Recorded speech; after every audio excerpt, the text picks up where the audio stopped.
Narrated by Ubaydullah bin Athi bin al-Khayyar. Al-Miswar bin Makrama and Abdurrahman bin al-Aswad bin Abu Yaghuth said to me, "What forbids you to talk to Uthman about his brother al-Walid, because people have talked much about him?" So I went to Uthman, and when he went out for prayer I said to him, "I have something to say to you, and it is a piece of advice for you." Uthman said, "O man, from you." Umar said, "I see that he said, 'I seek refuge with Allah from you.'" So I left him and went to them. Then the messenger of Uthman came, and I went to him, means Uthman. Uthman asked, "What is your advice?" I replied, "Allah sent Muhammad with the truth, and revealed the divine book, means Quran, to him, and you were amongst those who followed Allah and his apostle, and you participated in the 2 migrations, to Ethiopia and to Medina, and enjoyed the company of Allah's messenger peace be upon him, and saw his way. No doubt, the people are talking much about al-Walid." Uthman said, "Did you receive your knowledge directly from Allah's messenger peace be upon him?" I said, "No, but his knowledge did reach me, and it reached, even, to a virgin in her seclusion." Uthman said, "And then Allah sent Muhammad with the truth, and I was amongst those who followed Allah and his apostle, and I believed in whatever he, means the Prophet, was sent with, and participated in 2 migrations, as you have said, and I enjoyed the company of Allah's messenger peace be upon him, and gave the pledge of allegiance him. By Allah, I never disobeyed him, nor did I cheat him till Allah took him unto him. Then I treated Abu Bakr and then Umar similarly, and then I was made caliph. So, don't I have rights similar to theirs?" I said, "Yes." He said, "Then what are these talks reaching me from you people? Now, concerning what you mentioned about the question of al-Walid, Allah willing, I shall deal with him according to what is right." Then he called Ali and ordered him to flog him, and Ali flogged him, i.e. al-Walid, 80 lashes. Narrated by Ibn Umar. During the lifetime of the Prophet peace be upon him, we considered Abu Bakr as peerless, and then Umar, and then Uthman coming next to him in superiority, and then we used not to differentiate between the companions of the Prophet. Narrated by Uthman, the son of Muhib. An Egyptian who came and performed the Hajj to the Kaaba saw some people sitting. He inquired, "Who are these people?" Somebody said, "They are the tribe of Quraysh." He said, "Who is the old man sitting amongst them?" The people replied, "He is Abdullah bin Umar." He said, "O Ibn Umar, I want to ask you about something, please tell me about it. Do you know that Uthman fled away on the day of the battle of Uhud?" Ibn Umar said, "Yes." The Egyptian man said, "Do you know that Uthman was absent on the day of the battle of Badr and did not join it?" Ibn Umar said, "Yes." The man said, "Do you know that he failed to attend the Ar-Ridwan pledge and did not witness it, means Hudaybiyah pledge of allegiance?" Ibn Umar said, "Yes." The man said, "Allahu Akbar." Ibn Umar said, "Let me explain to you, all these 3 things. As for his flight on the day of Uhud, I testify that Allah has excused him and forgiven him, and as for his absence from the battle of Badr, it was due to the fact that the daughter of Allah's messenger peace be upon him was his wife, and she was sick then. Allah's messenger peace be upon him said to him, 'You will receive the same reward and share of the booty as any one of those who participated in the battle of Badr, if you stay with her.' As for his absence from the Ar-Ridwan pledge of allegiance, had there been any person in Mecca more respectable than Uthman to be sent as a representative, Allah's messenger peace be upon him would have sent him instead of him. No doubt, Allah's messenger peace be upon him had sent him, and the incident of the Ar-Ridwan pledge of allegiance happened after Uthman had gone to Mecca. Allah's messenger peace be upon him held out his right hand saying, 'This is Uthman's hand.' He stroked his other hand with it saying, This pledge of allegiance is on the behalf of Uthman. Then Ibn Umar said to the man, bear these excuses in mind with you.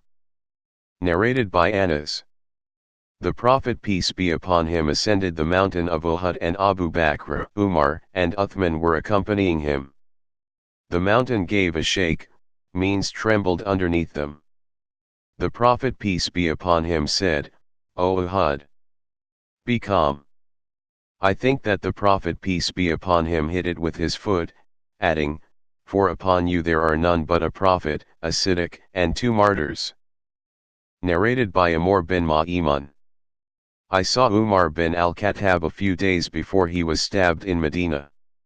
He was standing with Hudhaifa bin al-Yaman and Uthman bin Hunayf, to whom he said, what have you done? Do you think that you have imposed more taxation on the land of Aswad, i.e. Iraq, than it can bear? They replied, we have imposed on it what it can bear because of its great yield. Umar again said, check whether you have imposed on the land what it cannot bear. They said, no, we haven't.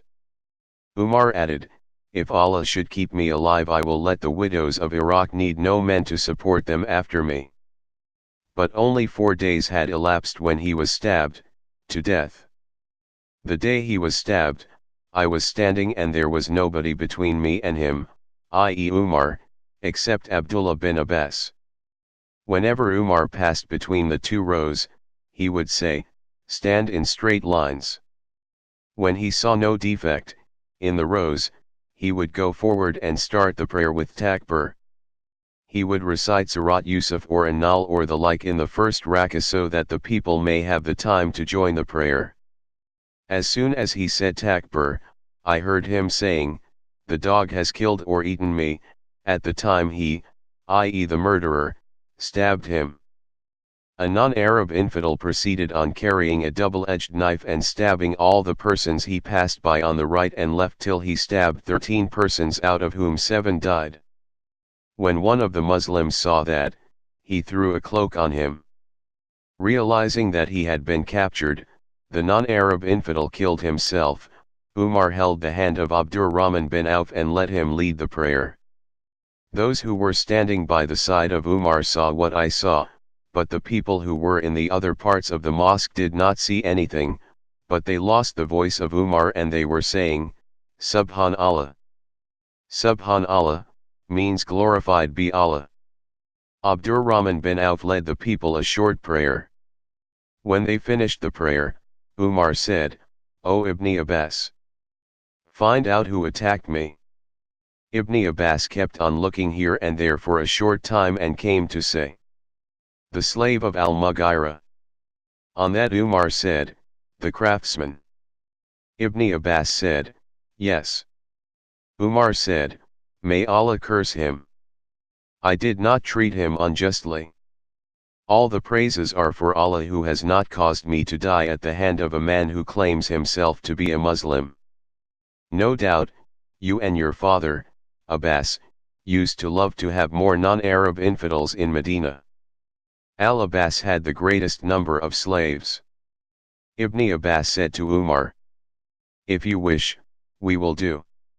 He meant, if you wish we will kill them.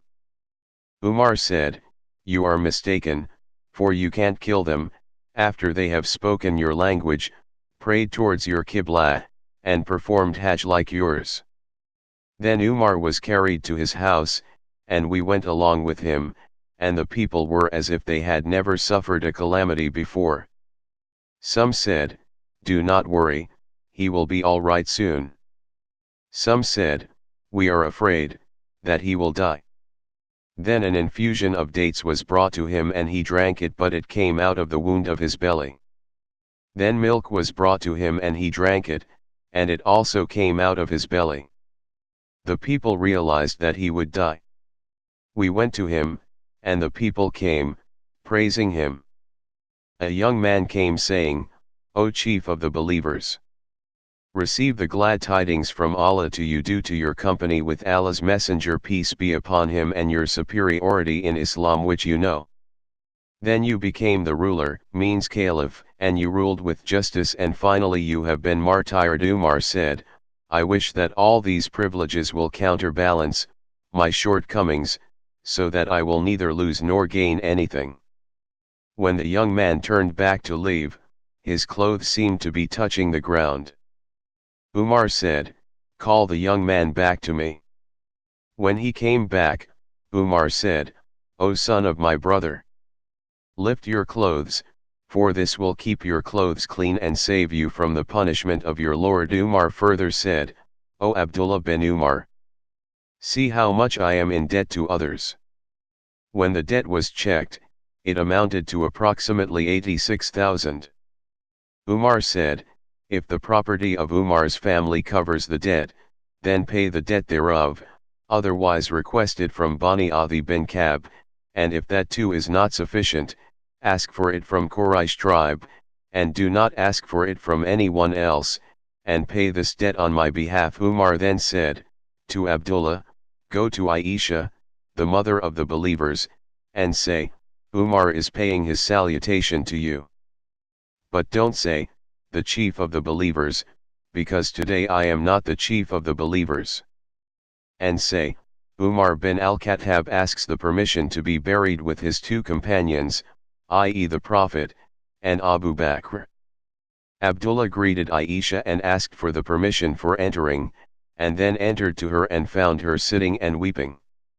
He said to her, Umar bin al-Khattab is paying his salutations to you, and asks the permission to be buried with his two companions. She said, I had the idea of having this place for myself, but today I prefer Umar to myself. When he returned it was said, to Umar, Abdullah bin Umar has come. Umar said, make me sit up. Somebody supported him against his body and Umar asked, Abdullah, what news do you have? He said, O chief of the believers, it is as you wish. She has given the permission. Umar said, praise be to Allah, there was nothing more important to me than this. So when I die, take me, and greet Aisha and say, Umar bin al-Khattab asks the permission, to be buried with the Prophet peace be upon him, and if she gives the permission, bury me there, and if she refuses, then take me to the graveyard of the Muslims. Then Hafsa, the mother of the believers, came with many other women walking with her. When we saw her, we went away. She went in, to Umar, and wept there for some time. When the men asked for permission to enter, she went into another place, and we heard her weeping inside. The people said, to Umar, O chief of the believers, appoint a successor. Umar said, I do not find anyone more suitable for the job than the following persons or group whom Allah's Messenger peace be upon him had been pleased with before he died. Then Umar mentioned Ali, Uthman, Az-Zubair, Talha, Sa'd and Abdurrahman bin Auf, and said, Abdullah bin Umar will be a witness to you, but he will have no share in the rule. His being a witness will compensate him for not sharing the right of ruling. If Sa'd becomes the ruler, it will be all right, otherwise, whoever becomes the ruler should seek his help, as I have not dismissed him because of disability or dishonesty. Umar added, I recommend that my successor takes care of the early emigrants, to know their rights and protect their honor and sacred things. I also recommend that he be kind to the Ansar who had lived in Medina before the emigrants and belief had entered their hearts before them. I recommend that the ruler should accept the good of the righteous among them and excuse their wrongdoers, and I recommend that he should do good to all the people of the towns, al-Ansar, as they are the protectors of Islam and the source of wealth and the source of annoyance to the enemy. I also recommend that nothing be taken from them except from their surplus with their consent. I also recommend that he do good to the Arab Bedouin, as they are the origin of the Arabs and the material of Islam. He should take from what is inferior, amongst their properties and distribute that to the poor amongst them. I also recommend him concerning Allah's and his apostles' protectees, i.e. dhimmos, to fulfill their contracts and to fight for them and not to overburden them with what is beyond their ability. So when Umar expired, we carried him out and set out walking. Abdullah bin Umar greeted Aisha, and said, Umar bin al-Khattab asks for the permission. Aisha said, bring him in. He was brought in and buried beside his two companions. When he was buried, the group, recommended by Umar, held a meeting. Then Abdurrahman said, reduce the candidates for rulership to 3 of you. Az-Zubair said, I give up my right to Ali. Talha said, I give up my right to Uthman. Said, I give up my right to Abdurrahman bin Auf. Abdurrahman then said, to Uthman and Ali, now which of you is willing to give up his right of candidacy to that he may choose the better of the remaining 2, bearing in mind that Allah and Islam will be his witnesses. So both the sheikhs, i.e. Uthman and Ali, kept silent. Abdurrahman said, will you both leave this matter to me, and I take Allah as my witness that I will not choose but the better of you. They said, yes. So Abdurrahman took the hand of one of them, i.e. Ali, and said, you are related to Allah's Messenger peace be upon him and one of the earliest Muslims as you know well. So I ask you by Allah to promise that if I select you as a ruler you will do justice, and if I select Uthman as a ruler you will listen to him and obey him.